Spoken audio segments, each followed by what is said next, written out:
Hi everyone, we're Group 3. My name is Anika Bushra and I'm here with my teammates Rafia and Lucky. Today we will be discussing a research paper titled Towards Agility in International High-Tech SMEs, Exploring Key Drivers and Main Outcomes of Dynamic Capabilities. This was written by Vahid Safari, Hanan Amuzad, Dontel Abuso, and Dora Yahui. And as part of our analysis, we have chosen choral corporations to illustrate how the concepts from the paper apply in the real world in the context of a high-tech SME. So without further ado, let's get started. So what actually is agility? So agility in terms of this paper refers to the ability of international high-tech small and medium-sized enterprises to adapt rapidly and effectively to changes and uncertainties in global market. It involves being flexible, responsive, and quick in decision making and operations while leveraging technology, innovation, and other dynamic capabilities to stay competitive. So why is it so important or matter for international high-tech SMEs? In fast-paced industries, agility allows SMEs to turn challenges into opportunities. It helps with strong leadership, having strong focus on customer needs, ability to pivot and innovate, embracing technology, and fostering continuous learning. These are some of the keys in staying ahead. Hi everyone, this is Rafia and now I'll be presenting an in-depth analysis of the paper starting from research objectives. The authors of this paper set out to answer a critical question. What makes high-tech SMEs agile in international markets? Their objectives are comprehensive. They wanted to identify what drives agility, evaluates the capabilities that enable it, analyze the relationship between those capabilities, and rank their importance. Ultimately, they aim to create a framework that other SMEs could use to become more adaptive. Why is this important? It's important because high-tech SMEs face unique challenges every day. They operate in dynamic environments with fast-changing technologies and customer demands. Large corporations have more resources, but agility allows SMEs to compete by reacting faster to change. This study aims to uncover what makes that possible. Now I'm going to talk about research questions and tools. This study explores two key questions. What capabilities drive agility in international SMEs, and how do these capabilities interact to enhance agility? Using a multi-criteria decision-making approach, the authors applied Gray-DeMatteis to analyze cause and effect relationship among capabilities and DANP to rank their significance. According to the ranking, innovation capabilities and technological capabilities emerged as most critical drivers, enabling SMEs to adapt and innovate. Managerial capabilities ranked third, acting as the central connector by aligning resources and enhancing collaborations. Capabilities like networking and knowledge management supported agility indirectly. By integrating these tools, the study provides a structured framework that highlights how SMEs can prioritize and leverage capabilities to build agility and succeed in dynamic global markets. Now I'm going to talk about the methodology that is used for this article. Step 1, literature review. The first step was a comprehensive review of existing research. This helped the authors identify 9 critical dynamic and agility-related capabilities relevant to high-tech SMEs. The outcome of this step was the selection of these 9 key capabilities for further analysis. Step 2, designing the questionnaires. Next, the authors developed a structured questionnaire to collect expert evaluation. The questionnaire included pairwise comparison of the 9 capabilities using a 7-point Likert scale. This helped to quantify relationship and gather consistent input from the experts. Step 3, expert selection. The authors recruited 6 experienced professionals from international high-tech SMEs. These experts were selected based on strict criteria, including age, education, job position, and industry experience. This ensured reliable and high-quality responses. Step 4, data collection. The data was collected through online sessions where the experts completed the questionnaires. This process resulted in dataset of pairwise evaluation that formed the basis of the subsequent analysis. Step 5, data analysis. Using the Gray-DeMatteis method, the author analyzed the cause and effect relationship among the 9 capabilities. This generated a cause-effect diagram that visually represented how the capabilities interacted and influenced one another. Step 6, data analysis. Finally, the capabilities were ranked using DANP method, which assessed their importance and influence. This produced a prioritized list highlighting which capabilities were most critical to driving agility in international SMEs. This study reveals 5 major findings that are critical to understanding agility in international SMEs. Let's break this down with examples and explanations. First, technology and innovation are the key drivers. Technology enables operational efficiency and faster adaptation, while innovation helps create new products, services, or processes. For example, an SME using AI-powered tools can quickly analyze customer data to develop tailored solutions. Together, these capabilities drive the ability to adapt to changing market conditions and customer demands. 2. Managerial capabilities play a central role.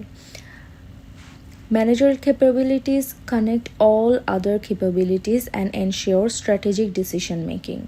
For instance, a manager who fosters collaboration across teams can ensure that innovative ideas are implemented efficiently.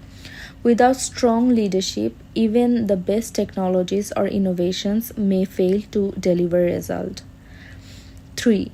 Knowledge management, networking, and responsiveness interact in cause and effect relationship. These capabilities work together to build an SME's adaptive capacity. For example, knowledge management ensures effective sharing of insights within the organization, while networking expands the SME's reach through partnerships. Responsiveness then leverages both to react promptly to external changes, such as launching a product in response to a new market trend. 4. Agility equips SMEs with flexibility, speed, and responsiveness. These 3 outcomes enable SMEs to thrive in dynamic environments. For instance, flexibility allows an SME to pivot its operations during a supply chain disruption. Speed ensures timely execution, and responsiveness enables immediate customer service improvements. 5. Dynamic and agility related capabilities interconnect. The finding emphasized that capabilities like technology, innovation, and managerial leadership don't work in isolation. They form an interconnected system, and this system allows SMEs to achieve overall agility by linking drivers to outcomes, ensuring long-term competitiveness. Hi everyone. So with regards to the paper that my team and I was given, the company in view is one who has a product that everyone here who used a system back in the 90s or the early 2000s would have used one way or the other. And this product is the CorelDRAW. Yes, CorelDRAW. I'm sure in your mind right now, you will all be wondering, where has CorelDRAW been? Where have they gone to? What happened with the products and every other thing? First, to start with, I'll be giving out the complete overview of the company. Okay. In 1985, the Corel Corporation is founded by Michael Copeland in Ottawa, Ontario, in Canada. Now, the company initially focused on developing systems integration and office productivity solutions. In 1989, they launched one of the biggest products back in the year called the CorelDRAW. It was a vector-based graphic design software, and CorelDRAW quickly gained popularity for its innovative and user-friendly features, which put the entire company on the map as a leader in graphic design software. In the early 1990s, the CorelDRAW became a market leader used by graphic designers and illustrators and even businesses worldwide. The success of the software drove the entire company's growth. In 1993, again, the company released another software called the Corel WordPerfect suite after they bought WordPerfect. This move placed the company as a direct competitor to Microsoft in terms of office productivity software. In 1994 to 1995, the company again aggressively expands its software portfolio, adding new features to CorelDRAW and enhancing its suite of tools. In 1996, the Corel Corporation acquires WordPerfect from Novell for $186 million. And by this time, Microsoft Word had gained significant market share, and WordPerfect was already fading away in the market. The issue with this is the purpose why Corel acquired WordPerfect was for it to compete perfectly in the market with Microsoft, but this failed. In 1997, the company announced its plans to compete with Windows by creating a Linux-based operating system and versions of its software for Linux. This move fails to gain traction due to limited adoption of Linux in the consumer market. In 1999, the Corel Corporation experiences declining revenues, and it began to lay off staff to reduce the cost of operations. In the year 2000, the Corel stock value was nosediving amidst fears of bankruptcy. At this point, the company begins to restructure to stabilize its finances. The issue here is that the Corel ambitious plan to challenge both Adobe and Microsoft stretched its resources too thin. And perhaps I forgot to mention that in 1998, the Corel as a company lost about $30 million. And in 1999, they lost about $243 million in revenue. To be fair, actually, the company was pursuing an ambitious goal, one that could not be realistically achieved by the end of the decade. In 2001, the Corel shifted its focus back to CorelDRAW and graphics software, abandoning many of its expansion efforts. In 2003, the company was acquired by a private equity firm called Vector Capital for about $96 million. This took the company private and marked a major shift as Corel moved from innovation to survival mode. In this same year, the company lays off a significant portion of its workforce to cut costs. In the year 2006, the Corel Corporation goes public again under Vector Capital guidance to raise funds through an IPO. The key event here is while the IPO provides capital, the Corel Corporation fails to regain its former dominance in the face of strong competition from Adobe and Microsoft. In 2009, the CorelDRAW maintains a loyal user base, but Adobe's creative suite dominates the graphic market, and CorelDRAW was increasingly seen as a niche product. In 2010, the Corel continues to acquire smaller companies such as WinZip, but these moves fail to make a significant impact on its bottom line. In 2002, the Corel rebrands again as Aludo under the ownership of a private equity firm called KKR.